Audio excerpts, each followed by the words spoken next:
So, before I start this video, and I know this is going to look kind of goofy because I'm on the wide angle lens, this is outside, so you're going to hear background noise, which means you're going to hear bugs, you're going to hear dishes clanging in the background, you're going to hear dogs barking potentially, you're going to hear people mowing their lawns. That's just the way it is. I can't change that. I don't have a better filming location right now. So, if you don't like that, there's always more content to watch, and I know not everybody is thrilled about the filming circumstances that I have, but what are you going to do? Move? Can't quite do that. So bear with me. This is what I have. Let's move on.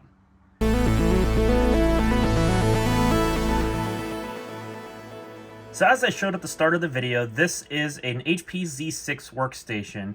This is a Generation 4 model, which means that it is based on LGA 3647, which means it can either use a Skylake processor or a Cascade Lake processor. And these machines right now, as of mid-2023, they're not the most affordable, I would probably say, compared to its predecessors, which would be the HP Z640 and Z620, or at least those two models come to mind. This machine definitely holds a little bit more value, depending on the processor, memory, GPU, and storage configurations that your machine might have when you're looking on eBay, of course. Now, this machine is a more pedestrian spec, and I'll get into that here in a little bit to obviously show what my unit has. I do plan to upgrade this machine quite a bit, though, in the future, which will make a really powerful system. So I'm looking forward to that. But what you do get out of the box anyway, optionally, you can get Type-C ports, so you can get all 4 Type-A's if your system was configured with it. This one just so happens to have the 2 Type-C port option, which is quite nice, although it does forego the SD card slot, which I do plan to eventually add back, because I can imagine that's pretty cheap to add. But I do get 2 USB Type-A ports, one of which supports a high-powered output, so you can charge a cell phone with it, for example, as well as, of course, a headphone jack and your hard drive light and a power button, which is always a good thing to have on the front. You do get an optional slimline optical drive, which this one does have, and it is working, which is pretty nice. And then this whole mesh on the front is functional. It is used as an intake for cold air to get into your GPUs and CPU, and it tries to actually make a positive pressure layout for airflow. So it'll actually try to push all the hot air out the back and all the cold air comes in the front. So not a bad design, honestly. And it looks pretty cool too, with this dark gray finish on the front, as well as the black metal chassis surrounding it. And one nice thing about this workstation is it tries to incorporate some of the niceties that these pro workstations include, such as handles. Yes, it's an underrated feature. I wish more things had it. So you can actually flip this machine around, which is quite nice. So let me get this lined up on camera here, and we'll check out the back I/O. It's not too featured. I mean, obviously you'd expect to expand upon this machine via the PCIe expansion slots, so that's a surprise. There's no onboard video because, of course, this is a server platform. But you do get PS2 keyboard and mouse ports. You get your sound out and sound in. For some reason, a rear-mounted power button, although that actually could come in handy if your machine is like rack-mounted or otherwise in a spot where you can't reach the power button. Or maybe it's just more convenient to have this be where your power button is located for some reason if your machine is mounted backwards. I don't know. It's there. It works. It's nice. Whatever. Moving on. We do have 6 USB Type-A ports on the back. These are all 3.0 speeds, so 5 gigabits per second. Or if you really want to be modern and specific, because they changed terminology on you, USB 3.2 Gen 1, because apparently that's a thing. So whatever, it doesn't matter. You do have 2 gigabit NICs on the motherboard. One does that Intel management feature called AMT, although I think it's a completely different NIC as well. It has a different chip on it, or a different controller rather. And this one's just your standard gigabit LAN controller, which is nice to see. And I think this one allows you to do like BIOS provisioning and some other features like the Intel specs let you do. I don't know exactly what all of this NIC is capable of, but I do know that it enables more functionality than the onboard one. And of course, since this machine has no onboard video, of course you have to have an expansion card for video. This one actually has its original configuration of video cards, which is dual AMD FirePro W2100s with 2 gigs of DDR3 VRAM. Yeah, these are definitely screamers, if you can tell by the tone of with the tone of the video card we're talking about here. Now, these were good if you wanted to have multiple monitors, and they do serve that purpose very well. However, if you're like me and want to use a machine like this for gaming purposes, which is inevitably in the pipeline, yeah, these will not do. And I knew that going into this. I knew that these cards were going to be crap, and they most certainly are. So maybe we'll have some fun with these in the future, or at least with one of them, because you can't really run games on these things in Crossfire anymore, or really never were able to. But regardless, these cards are very weak by today's standards, and they are not that great. So now with all of that out of the way, let's go ahead and dive into the inside. So where I'm going to do a little bit more rambling, of course. Now, this machine does not have the optional key lock, which was right here if you had it. Obviously, this one doesn't. But it is otherwise easy enough to open with just the pull handle on the side panel. And like a lot of workstations and servers, this machine has a little marker on the inside of the motherboard layout, which is really kind of hard to see because of the shadow. I apologize. You get an idea as to the features and the layout of the system, including where the second CPU module is located, which I will obviously show in more detail here in just a moment when I take the camera out of wide angle mode. So as I mentioned, this machine is pretty pedestrian spec, or pretty entry level rather. So its CPU is not the most high end, and of course this does not have the second CPU module that this machine could have been ordered with when new, to make it basically a Z8, although with not as much memory throughput as the Z8 did, but that's okay. So this machine features a Xeon Silver 4108 CPU, which is 8 cores and 16 threads, albeit it is really weak, and it runs at a base clock of 1.8 gigahertz, and I think it theoretically can turbo up to like 3, but I don't remember exactly. Either way, this chip is very slow by a gaming computer standpoint, although it is very good for doing workstation related things, that is to, keep the noise level down and to make it more efficient in that regard if you're using this for multi-threaded use cases. But for what I want to use it for, it's not going to work very good, so I have to upgrade that. Luckily, this machine and this CPU, technically speaking, will run memory in 6-channel mode. It does have 6 slots on the motherboard, as you can see, and on the upgrade card that you can slot into this machine, it will give you an additional 6 DDR4 RAM slots, up to 12. So you can run 6-channel memory in dual processor configurations, which is pretty sweet. Of course, this machine right now is in dual channel memory mode, which is affecting it a little bit, but not terribly so. And it has 32 gigs of ECC DDR4 at 2400 megatransfers per second, which is inherently limited by the processor, even if there is faster memory installed. And if I were to add more memory, that would just give this machine more memory throughput, as long as all the sticks were matching. So it would give this machine more throughput in that regard, which is pretty sweet. And eventually I do plan to expand upon this with more memory, so definitely stay tuned for that. And then as far as the memory that's in here is concerned, I think I'm going to probably repurpose this for my server, as it could probably definitely use the memory, because that machine only has 8 gigs, whereas this machine will definitely have more than 32 in time, which is not necessary. I just feel like I want to give this machine more memory performance with more physical modules, so that'll be pretty nice.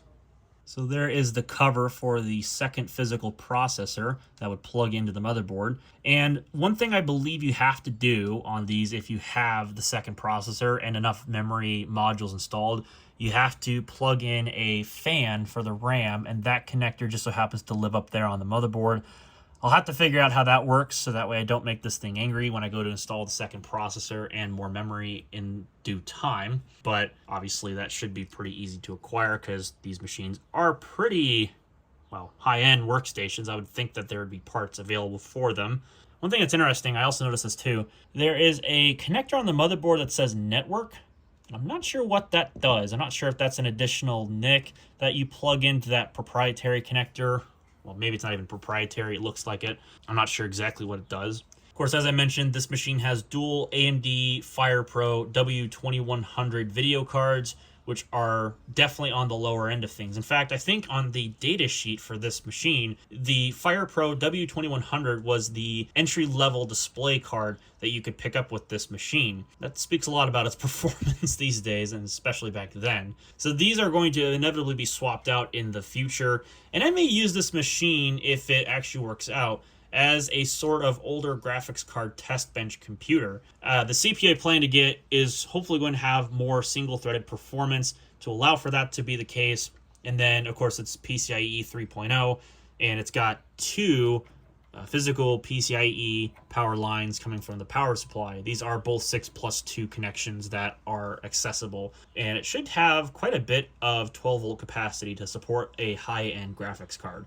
So that's nice to see. So I can definitely run things like my GTX 1080 Ti in this computer without a problem, or any high-end Quadros should I want to do that.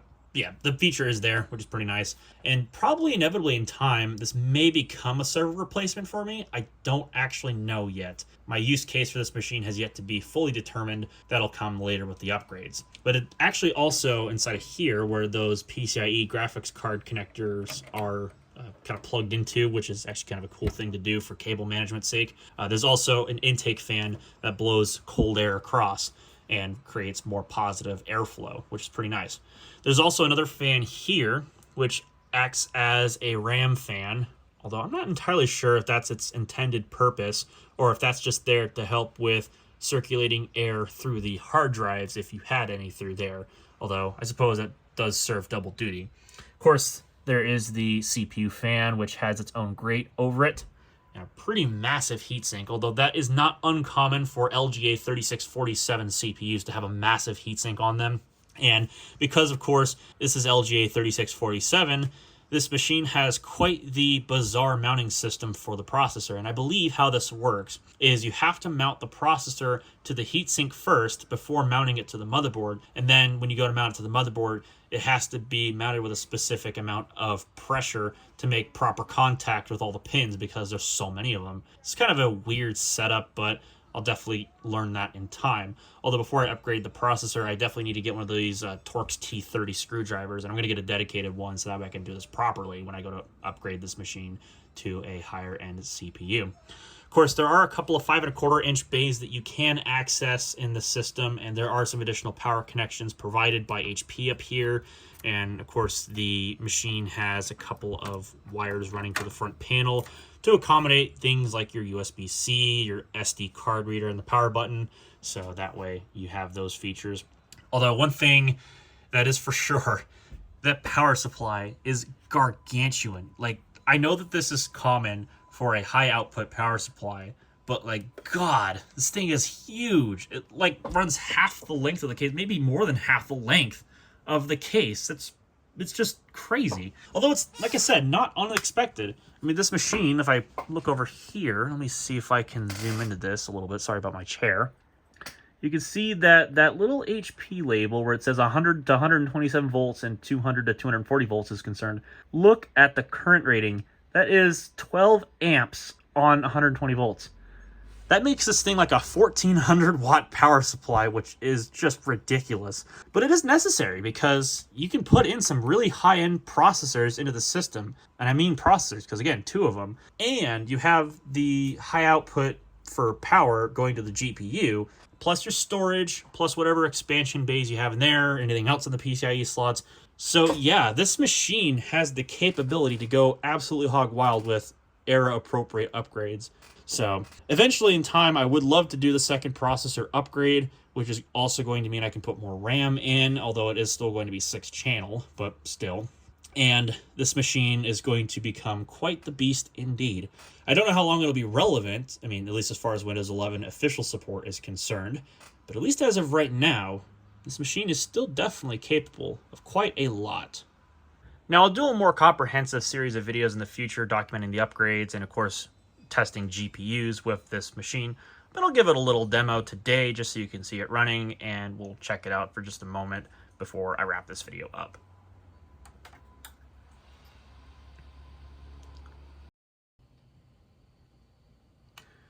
There we go. It does take it a minute for it to show something on the screen, but it does get there. As you can see, we get the lovely watermark of protected by HP Sure Start, which I think all that means is that all the HP security technologies and UEFI and Secure Boot and TPM and all that stuff are turned on, which cool, I guess, whatever. I think this also qualifies for HP's Wolf security platform, which is another nice thing that you can take advantage of with this computer, although I don't plan to. But if you're in an enterprise environment with high security data, of course, you probably want to employ that. And here we are on the desktop. So, as you can see, I don't have a lot on it. And of course, I haven't really dinked with this machine too much. I've been so busy at work and trying to get through all the stuff there that I just don't have the mental capacity to work at stuff like this at home. But we'll try some stuff out, I'm sure, in time that will really put this machine through its paces. So let's go ahead and head to the system properties. So as you can see, this is running Windows 11 Pro for workstations, because that's actually what this was licensed for, was Windows 10 Pro for workstations. Now, on the bottom of the case, it just says Windows 10 Pro. It didn't mention anything about the workstations aspect, which I thought was kind of interesting. And normally Windows 10 Pro, and for that matter 11 Pro, will support features that are actually supported by this computer, such as physical dual CPUs. But I guess the workstations thing was what this was licensed for.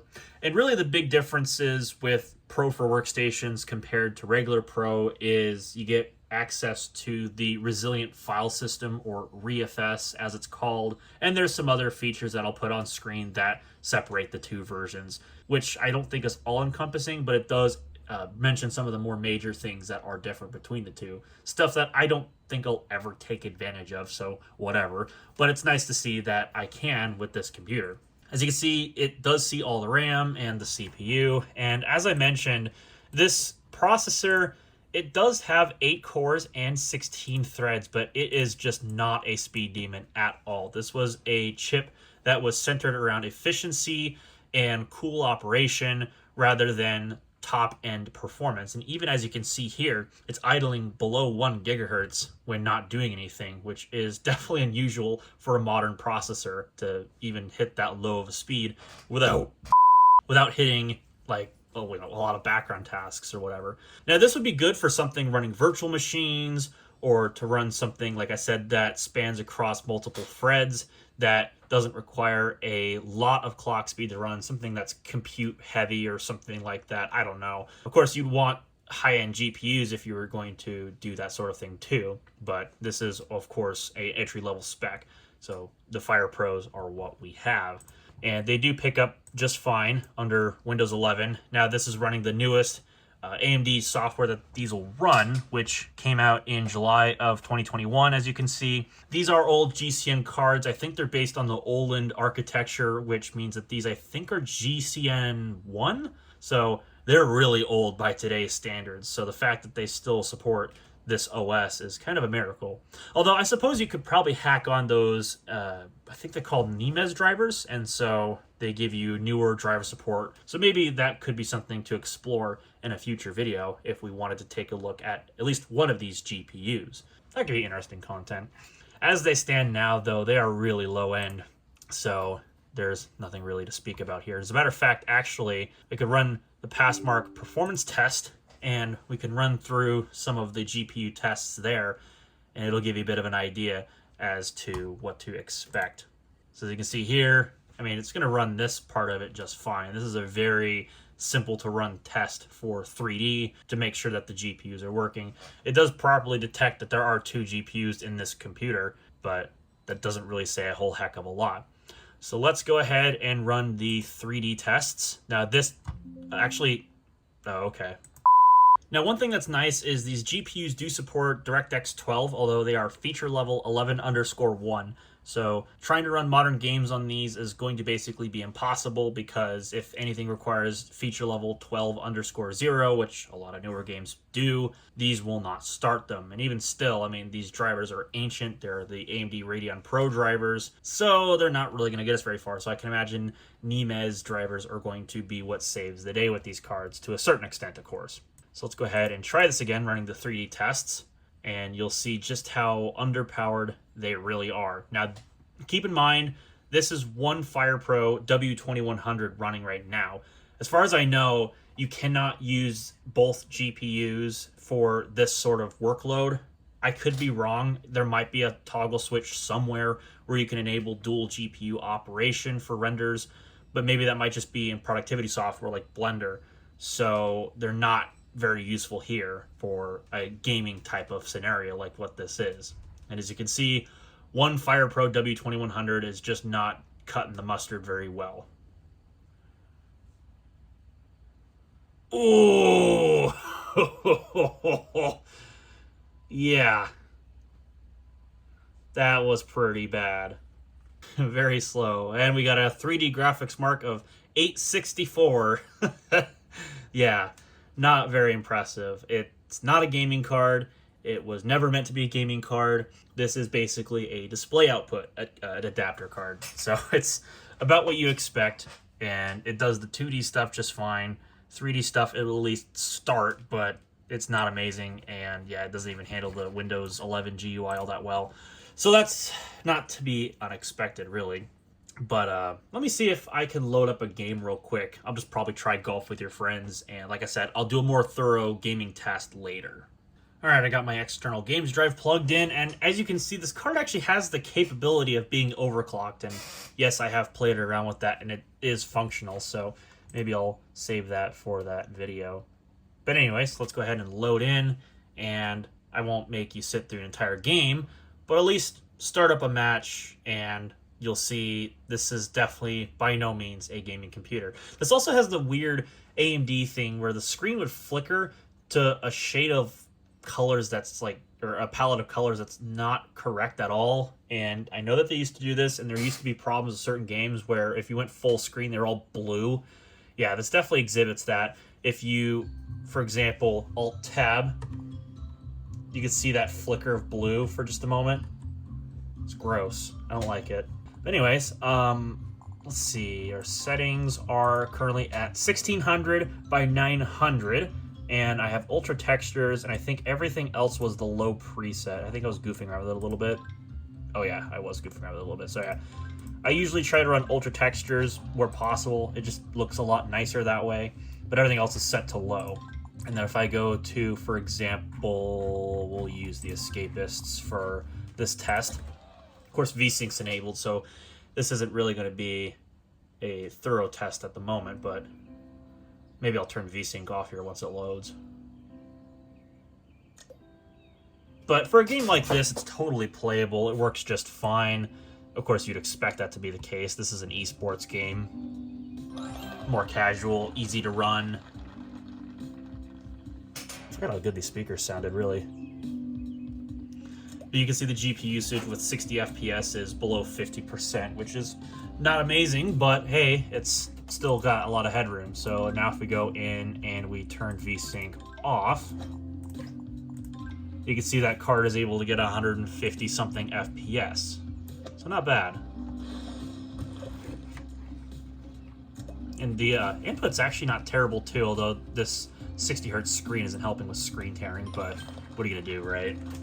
But it's definitely not CPU bound here. The GPU's at 100% utilization, and it's slowly starting to heat up as a result. And I think if I try to overclock this, just as a bit of a teaser, I can actually bump this core clock up 100 megahertz to 780, and then fully saturate the memory clock, and then also boost the power limit so we're not throttled. Although this is a 25 watt card, I think, or something like that, according to Tech Power Up, so it's not a very power hungry card. But I can go ahead and enable that. It'll then take the overclock, and as you can see, you do get a little bit more frame rate as a result. So as you can see right about here, we're getting 184, 185. It's kind of fluctuating. You turn off the overclock, it goes back down to 162. So this is capable of accepting a pretty good overclock without causing a bunch of artifacting on the screen. So that, like I said, it might be fun to play around with this and see if we can make certain games a little bit more usable with an overclock. So yeah, you'll definitely see more content with this computer in the future. Right now, it's just in an entry-level state as it was when it was a workstation. And it would certainly still do the job just fine if you needed it for workstation tasks. But these days, you're definitely going to want more out of it, especially single-threaded. And that's exactly what I plan to do. I'm going to upgrade the CPU from a Xeon Silver to a Xeon Gold, and upgrade the memory, upgrade the GPU, give this thing a physically second processor add-on, which would be pretty nice too. And we'll make this machine a definitely speedy boy. But that'll all be in the future. For now, this is what I have, and I'll still try to have some fun with it, how it is, and as it goes along. So hopefully you liked what you saw today, and if you did, well then you know what to press. If you didn't like the video so much for whatever reason, the other button is there too. Feel free to subscribe down below, of course, as I upload rather infrequently, and so you'll be notified of when a new video from me comes out. And with that, I'm going to get out of here, so thank you all for coming to watch, and I will hopefully catch you in the not too distant future.